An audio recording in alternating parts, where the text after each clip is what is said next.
The retirement puzzle solved once again. Once again, let me show you what I'm talking about here. This is fun. I'm going to refer back to the Center for Retirement Research, a review of existing measures of retirement well-being. And we're going to scroll down here. Measures of retirement preparedness often suggest that a substantial share of U.S. households are not on track to maintain their standard of living in retirement. All right, so you're hearing that.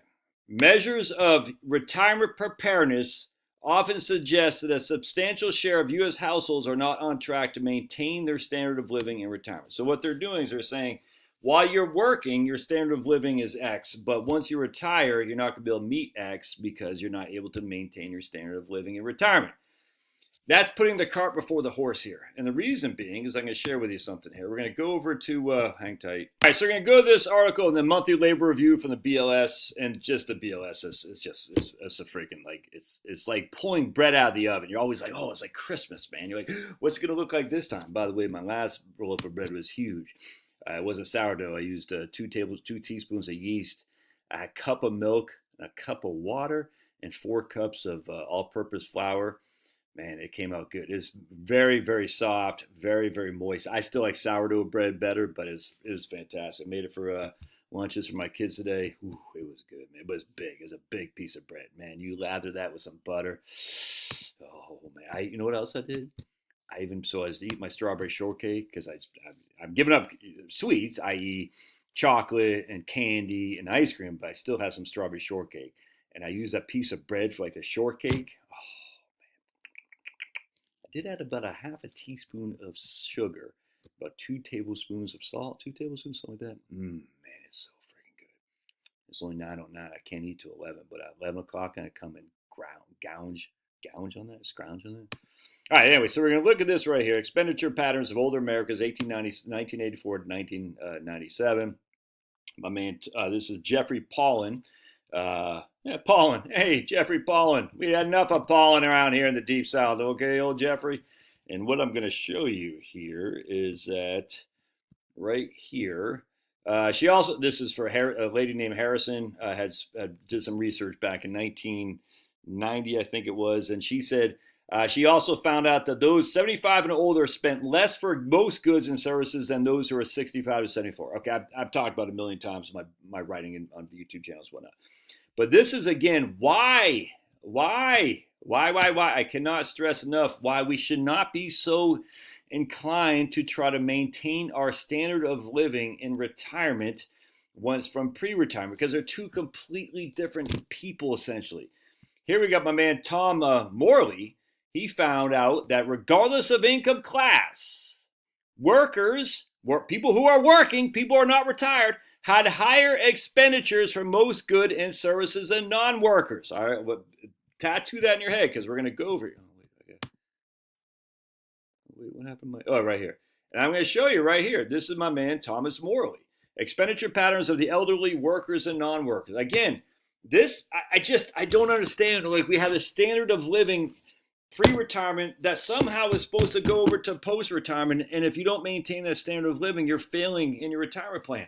I don't understand why academics like the Centers for Retirement Research don't get this. You spend to the extent of your income. If you're making $100,000, you're going to spend that $100,000. If you make $60,000, you're going to spend $60,000. That's all there is to it. People do not like to dip into principal unless it's an emergency or they need something. Like, give me an example. I want to go, my 3rd kid is graduating high school this year. We're going to take a vacay. Can I pay for it out of cash flow? Well, right now I got limited liquidity. Tax time's here, and I always got to pay a little bit of tax. So I'm like, I wish I had more liquidity. I don't. So I'm like, so we're planning on it. And if I can't pay it out of liquidity, number 1, I'll take debt because I do not want to spend down my investments. I don't. There's a visceral hatred of spending down principal. I get it. I'm like, I don't want to tap into my investments. So I'll put on a credit card, and I'll hope to pay that credit card over the next 6 to 12 months. You see what I'm saying? If I can't pay the credit card over the 6 to 12 months, yes, I'll dip into principal. I don't want to do that. Now, because this is a one-time deal with my kid graduating, I will bite the bullet and pay it. If it's just Charlotte and me, we're like, what else we want to do this weekend? Let's take a trip to freaking Iceland.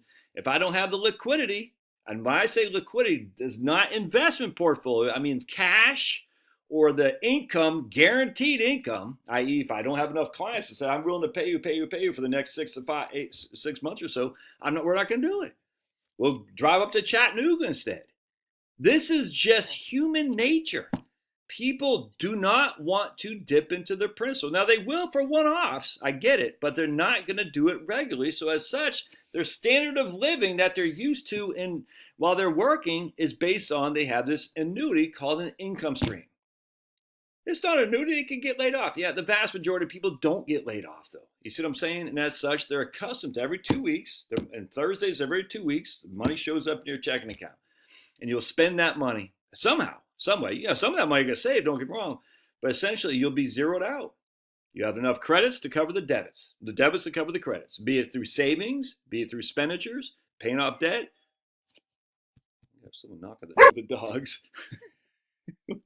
Doorbell rings. Oh my goodness. And he's like he'll start barking at the guy who came in, and he's still like he's got these big jaws because he's like a third pit bull.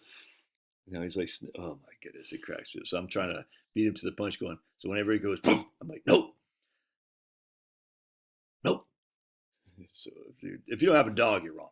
But give me a thumbs up if you love dogs. If you don't have a dog, you're wrong. Give me a thumbs down if you love cats, all right? Because we don't love cats here. Anyway, now what the hell is I talking about? So anyway, I don't know what I was talking about. So anyway, going back to let's go back here. All right, so my man Thomas Morley says right here, I'm going to show you, all right? We're going to come down here, and we're going to show you. So here's our ink. Let me see if I can't make this bigger. There we go.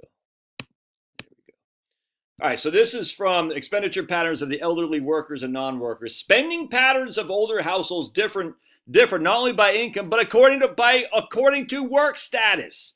Older workers allocate more to retirement, pension, and Social Security, while the non-working elderly spend more on food, prepare at home, and health care. So let's go down to his income. We're going to see here, and this is our income right here.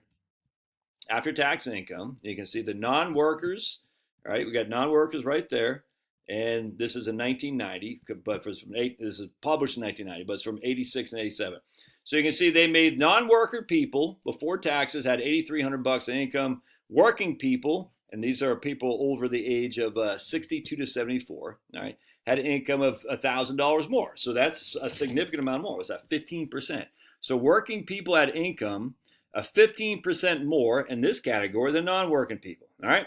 And then if you go to this category, working people had $23,000 of income. Non-working people had $21,000 income. You go to this category, people making over $30,000 a year is significantly higher.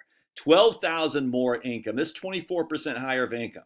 All right, $12,000 more. All right, now if you go to after taxes, even higher. I mean, $10,000 more, about the same right there for after tax, and about $8,000 more there. All right, so does that make sense? So you see the working income people have more, if not significantly more income than the non-working people do in the same age group, all right? So now let's go down to expenditures, and this will blow your mind. I don't understand why these researchers who say you need a certain standard of living to maintain your pre-retirement income, you need a certain amount of income to maintain your pre-retirement standard of living, it doesn't make any sense. So let's just go here. Total expenditures. Non-working people spent $12,000 in this category. Working people spent $15,000. $3,000 more. That's a significant bigger expenditures for working people than non-working people. And the reason being, well, you can see, let's see, hold on a second. I want to show you, where was it? So again, we got $15,000 a year working people spend who make less than $15,000 a year. Oh, that's weird, right? I mean, almost like they spend to the extent of their income, versus non-working people spend $12,000. We got working people right here. Non-working people spend $20,000. Working people spend almost $22,000, 10% higher. Here, right here, $30,000 over. Non-working people spend $31,000. Working people spend $40,000. Why? Let's just go down here, shall we? We'll see right here. Apparel and services. Working people spend $569. But they just all spend. If you're working, you spend more on apparel and services. And actually, right there, not so much. But anyway, you can see right there. If you worked, you spent more on apparel and services than non-working people, by and large.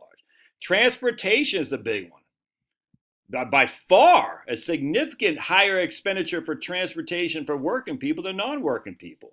All right. Now, healthcare is the one area that non-working people spend a little bit more than working people. Kind of weird, not because given that healthcare, why? Oh my goodness, because they're on Medicare. Again, this is 1986 and 87. Housing is a big one. Other than it's right about the same right there. There's significantly more in housing for working people than non-working people. Kind of crazy, is it not? Yes, it is. Cash contributions. That's weird. In the lower categories, non-working people actually had more cash contributions, i.e. charitable giving, than the working people, except in the highest income level. Kind of strange, kind of strange. Then you got these, this is your Social Security stuff, significantly higher the working people spend than non-working people. All right, so let's check this out. And we're going to see here the non-working people had much less of a mortgage. Less than $15,000, the first third of income, only 12% had a mortgage. 58% had no mortgage, and 30% were renting. In the next highest, the second highest category here, 63% had no mortgage. Only 23% had a mortgage, and 14% were renting. The highest category, only 30% had a mortgage, 61% had no mortgage, and 9% were renting. So 70% of the non-working people over the age of 62 had a house that was paid for, a house that they owned their own home, of which the vast majority of those had no mortgage. All right, so right here we go to what was that? 86% of the non-working people in the second highest category of income had a house that was paid for, and I mean, what's that? 75% had no mortgage. You see what I'm saying? This is what 70% of the people who are less than $15,000 a year who weren't working had a house, and the vast majority had no mortgage. And yet we have 20% of the working people had a mortgage here, 28% of the working people had a mortgage there, 48% of the higher income had a mortgage. Pretty crazy. And that's, again, what happens is you pay off your mortgage, you don't spend as much money because you're worried about running out of money. You're not going to tip into your principal unless you absolutely need to. You don't have that guaranteed income like you had when you worked. The income is guaranteed, so you say, I'll go ahead and spend it. And like, again, for me, to take this trip, my whole family of 6, it ain't cheap. But we're going to spend the money assuming the income will come in to pay off the bill. So if the income doesn't come in to pay off the bill, then I'll put on a credit card. And if the income eventually doesn't come in to pay off that credit card, I will spend down my assets. But again, this is a one-off. I won't do something regularly. And this is why I think the people at the Center for Retirement Research and other, they miss out the boat. They say you got to maintain your standard of living or else you're not on track for retirement. It's just nothing could be further from the truth, man.